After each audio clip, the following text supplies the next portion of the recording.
My mother woke up from sedation and signed away 40% of her estate to a woman she'd known for 6 weeks. She doesn't remember signing anything. Neither did the witness, whose signature is right below hers because that witness died 8 months before the date on the page.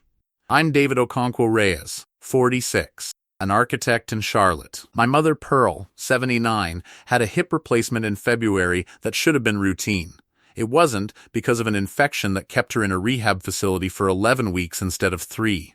During that stretch, she had a private duty nurse named Brenda Falk, hired through an agency the rehab facility recommended, paid out of pocket because Medicare didn't cover the extended stay. Brenda was warm, attentive. She remembered my mother's stories, brought her favorite tea, sat with her during the nights when the pain medication made sleep impossible. My sister Tasha and I were grateful. We told her so, more than once. We didn't know Brenda had done this before. My mother came home in May, weaker but recovering. In July, her estate attorney's office called me directly unusual, since they normally only contact my mother. The attorney, a woman named Iris Calloway who'd handled our family's affairs for almost 20 years, said she needed to flag something before filing a routine update to my mother's trust. An amendment had been processed in April, while my mother was still in rehab, redirecting 40% of her estate to Brenda Falk, listed as primary caregiver and trusted companion. My mother had no memory of signing it. Iris hadn't drafted the amendment. It came through a different attorney, entirely one my mother had never used before, a solo practitioner named Russell Voss, operating out of a strip mall office 2 counties away, who'd apparently visited the rehab facility directly to notarize some paperwork in April. I drove to the rehab facility with the document in hand.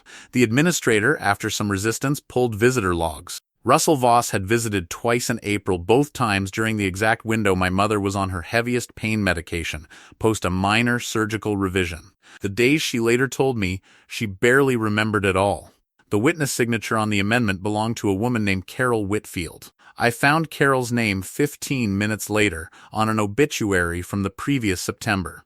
She'd died 7 months before she supposedly witnessed my mother's signature. Someone had forged a dead woman's name to make fraud look procedurally clean. I didn't go to Brenda first. I went to the rehab facility's director of nursing, a careful, exhausted woman named Renata Cho, who'd actually been the one to recommend the agency Brenda worked for. When I laid out what I'd found, her face didn't show surprise so much as recognition, the specific recognition of someone who'd been quietly worried about something and finally had a reason to say it out loud. She told me Brenda had a pattern other staff had noticed, but never formally reported, because Brenda was well-liked, because nobody wanted to accuse a colleague without proof, because the agency that employed her did background checks that somehow never flagged anything.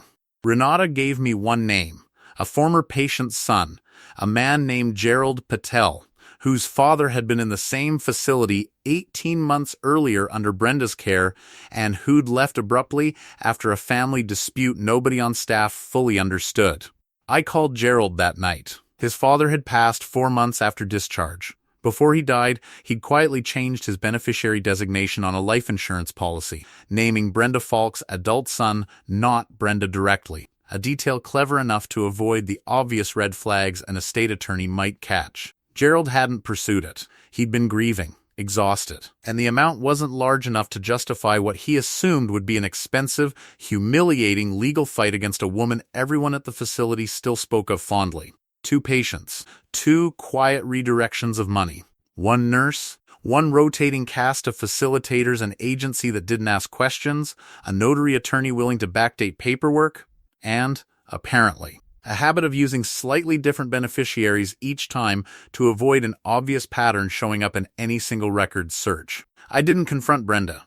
I built the case the way she built her scheme, quietly, patiently, gathering pieces before showing my hand. I asked Renata for the facility's internal visitor and medication logs from my mother's exact April dates. Cross-referenced against the notarized signing date on the amendment proof, my mother was sedated past the point of contractual capacity at the precise hour Voss claimed she'd signed coherently. I asked Gerald for everything he still had on his father's case, including the original insurance paperwork showing the same notary's stamp, the same rehab facility, the same 6-week pattern of companionship preceding a financial change. Then I went to Brenda directly, but not as David, the grieving, suspicious son. I went to someone considering hiring her privately for an aging aunt, a friend of Tasha's, paying cash, no agency oversight, exactly the kind of arrangement Brenda's whole scheme depended on. She was warm with me too, just like she'd been with my mother. She talked, comfortably, about how private arrangements worked better for everyone, how families got so caught up in logistics they forgot to actually thank the person caring for their parent, how she'd helped facilitate gifts before, families wanting to show appreciation the right way, through people she trusted, like Russell, who made sure everything was handled properly. She named Russell Voss herself, unprompted, confirming the exact mechanism notary, timing, framing it as gratitude rather than estate redirection, all recorded legally on my phone, sitting in my bag on the table between us. I called the family meeting 2 weeks later, framed simply as discussing my mother's continuing care plan. Brenda came because the agency still had her listed as a recommended provider, and Tasha, playing along, told her we wanted her input on next steps. Russell came because I'd told him, separately, that Iris's office needed clarification on the April amendment before finalizing the trust update language vague enough to sound routine. My mother sat at the head of the table, 3 days into a stretch where her medication was stable and her mind, according to her doctor, was as clear as it had been in months. I played the recording first. That's not what I meant, Brenda said immediately. I was speaking generally. You named Russell specifically, Brenda. You described exactly how the April amendment was framed, while thinking you were helping me set up the same arrangement for someone else. Russell's composure cracked faster than hers. I notarize a lot of documents. I don't always remember every signing. You'll remember this one. Carol Whitfield witnessed my mother's signature. Carol Whitfield died 7 months earlier. Her name is on a forged document with your notary stamp. My mother, listening, asked the only question that mattered. Brenda, did I sign something for you in April? You wanted to thank me, Pearl. You said so yourself.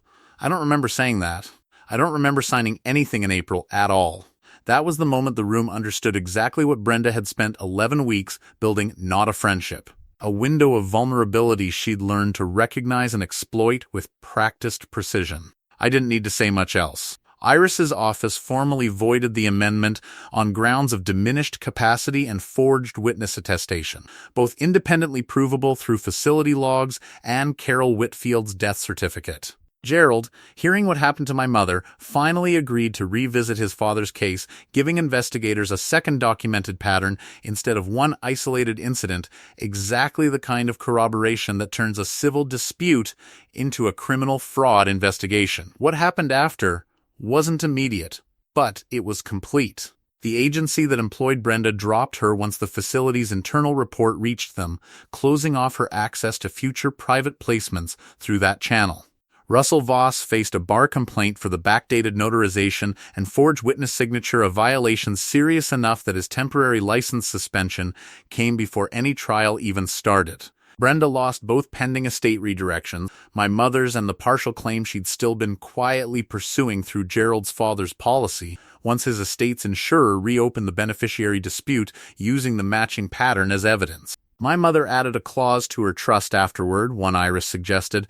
Any future caregiver compensation above a small threshold requires 2 independent witnesses unaffiliated with the caregiver's own network, plus a capacity evaluation from her primary physician. Not because she stopped trusting people, because she finally understood how easily warmth could be used as a weapon by someone who'd learned exactly which weeks to wait for. Brenda never apologized. Russell never returned my calls. Renata still works at the facility and still keeps an eye on the next family that walks through those doors, because now she knows exactly what the pattern looks like before it finishes playing out. Nobody thought a sedated, exhausted old woman's son would notice a dead woman's signature on a forged page. That was always the mistake people like Brenda counted on.